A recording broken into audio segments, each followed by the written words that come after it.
Just as senseless. It's impossible for any species to evolve overnight, and humans without their humanity cannot be called humans. That's why the academia prohibited research into human evolution. Most research of this kind tends to run contrary to evolution. Huh. Paimon gets it now. Ha! That's rich coming from you. If humans aren't humans without their humanity, then you'll probably evolve into some other species in another decade, I wager. What about you? Are you going to devolve into a fungus? At least I'd be a fungus with empathy. Sorry for eavesdropping, but what happened to you guys? Are you in trouble? Sort of. We encountered a strange researcher that had it out for us. Are you all okay? Huh. So that's how things went. Such is life. If only he'd known, Alhaitham could have stayed indoors today, and the whole thing could have been avoided, right? Plus, he could have helped me with the housework for once. See those books? They've been sitting there waiting for someone to sort through them for an age. If you're not gonna read them, tidy them away. They don't belong there.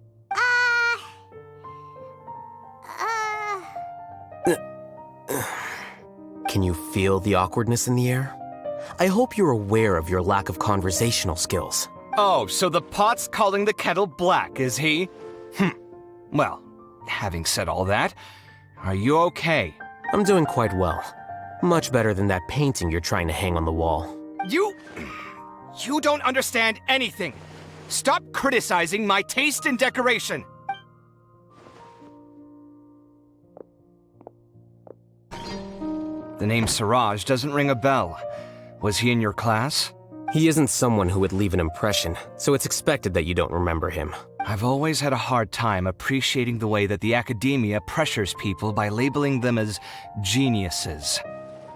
But even so, the academia can't be left to you. Or perhaps I should say that I'm delighted to see that you have a base amount of self-awareness. If the people in the academia haven't gone mad, they'd know that I'm much more suited to be a sage than you. And I suppose they'd let everyone know that your career as a sage will be as shaky as that painting. Again, that's mighty rich coming from someone about to resign. In a few days, you'll be managing files again. You'll be back at rock bottom. But my salary will likely stay the same. Wait, what? How come? Why do you get special treatment? At least I don't have to be an architectural designer who works himself to death just to get a smile from his client. You...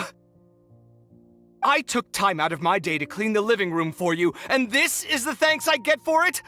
I'd have been better off catching up on my work. I still have designs to finish. Make sure to pay back the rent you owe me. I'm going to buy some furniture with that Mora. What?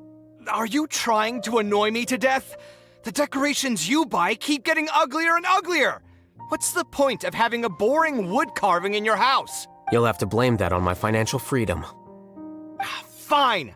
Go ahead and hide behind your financial success if you want.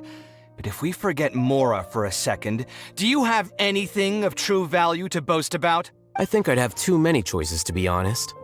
You, on the other hand, can you think of any redeeming features at all?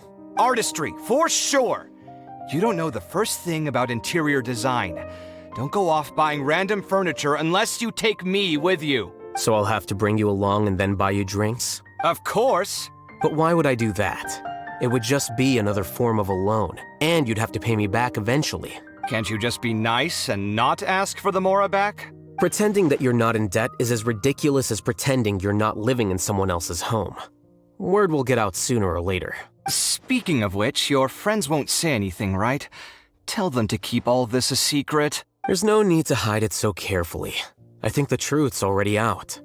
You're such a lightweight that a few drinks at the tavern had you spilling all your beans. What? No, it can't be.